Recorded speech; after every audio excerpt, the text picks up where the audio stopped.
95%. Vous êtes 95% à regarder régulièrement mes vidéos sans être abonné. Vous trouvez ça normal? Allez, c'est parti.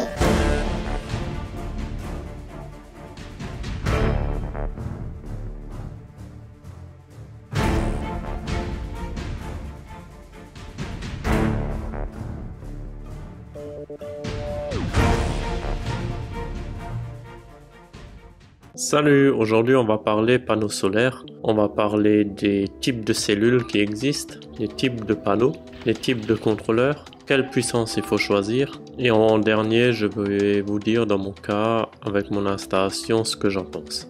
Alors en type de cellules on va retrouver les cellules amorphes. C'est les plus anciennes, les moins chères du marché, mais le rendement il est vraiment pourri, 5 à 6%. Les cellules sont grises, très foncées, c'est un peu ce qu'on retrouvait sur les calculatrices solaires, les petits gadgets là, et on remarquait très bien que ça ne chargeait jamais. Donc je vous déconseille fortement ce type de cellules.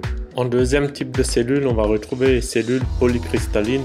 Alors le rendement est déjà un peu meilleur, de 11 à 15%. Elles sont un peu moins chères que les cellules qu'on va voir plus tard, les monocristallines. Pour les différencier, on le voit, les cellules sont bleu nuit avec des reflets. Là on arrive au top du top, c'est les cellules monocristallines. Le rendement est de 13 à 17%. C'est les cellules qui produisent le plus d'énergie à surface égale. Elles sont plus chères que les autres modèles.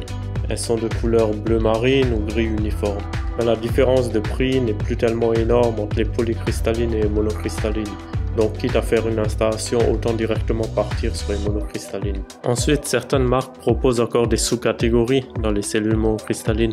Le rendement varie un petit peu, mais ça ne joue pas grand chose. Peu importe le type de cellule choisi, on retrouvera toujours deux types de panneaux, les souples et les rigides. Alors les souples, l'avantage c'est simple à coller, on perd pas en hauteur, mais les inconvénients c'est que ça refroidit très mal puisqu'il n'y a pas de lame d'air sous le panneau qui permet de le refroidir, et du coup puisqu'il chauffe et est moins durable dans le temps. A contrario, on va retrouver les panneaux rigides. L'installation est peut-être un peu plus complexe, on perd en hauteur puisqu'ils font 2, 3 voire 4 cm d'épaisseur, mais l'avantage principal c'est qu'ils sont super bien refroidis, il y a une lame d'air qui passe sous le panneau. Et un autre petit point, si on couvre plus ou moins tout le toit du ban, ça protège du bruit de la pluie sur la carrosserie.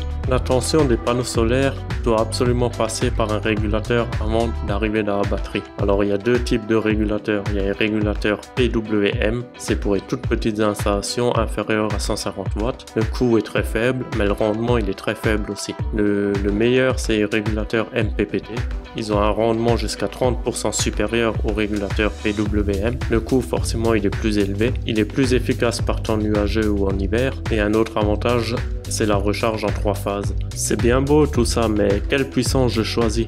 Alors ça, bonne question, c'est très compliqué. Alors tout dépend de la zone géographique. Si vous êtes au sud, en Afrique, forcément ça rechargera beaucoup mieux que si vous êtes dans le nord où le ciel est nuageux toute la journée. Ça dépend aussi de l'inclinaison du panneau. Si le panneau solaire est à plat à midi, ça posera pas de problème puisque le soleil est pile au-dessus. Mais plus le soleil va se baisser, moins votre panneau sera efficace. Donc vous pouvez le mettre sur un châssis inclinable. Comme règle de base, on peut partir du principe qu'un panneau de 100 watts va fournir en moyenne en une journée 40 ampères en été, 25 ampères au printemps ou en automne et 10 ampères en hiver. Alors dans mon cas, j'ai installé un panneau souple monocristallin de 160 watts. J'ai un contrôleur MPPT, j'ai une batterie de 90 ampères. En consommateur, j'ai une glacière à compression. J'utilise un peu l'ordinateur, je recharge le téléphone, le drone. Je suis pas un grand consommateur d'électricité. Je fais attention le plus possible. En été, c'est suffisant, mais en automne, printemps ou hiver, clairement, ça suffit pas. Si je roule pas tous les jours, jour après jour, je perds en batterie. Concernant le panneau solaire, j'en suis complètement satisfait, il s'est bien posé, j'ai pas eu de soucis pour l'instant, ça fait 6-8 mois que je l'utilise et non, franchement pour l'instant il n'y a rien à dire. Voilà, je vais m'arrêter là pour cette vidéo. Si vous avez des questions, je réponds en commentaire, il n'y a pas de souci, ça me ferait plaisir. Et comme d'hab, un petit abonnement, merci, ciao ciao.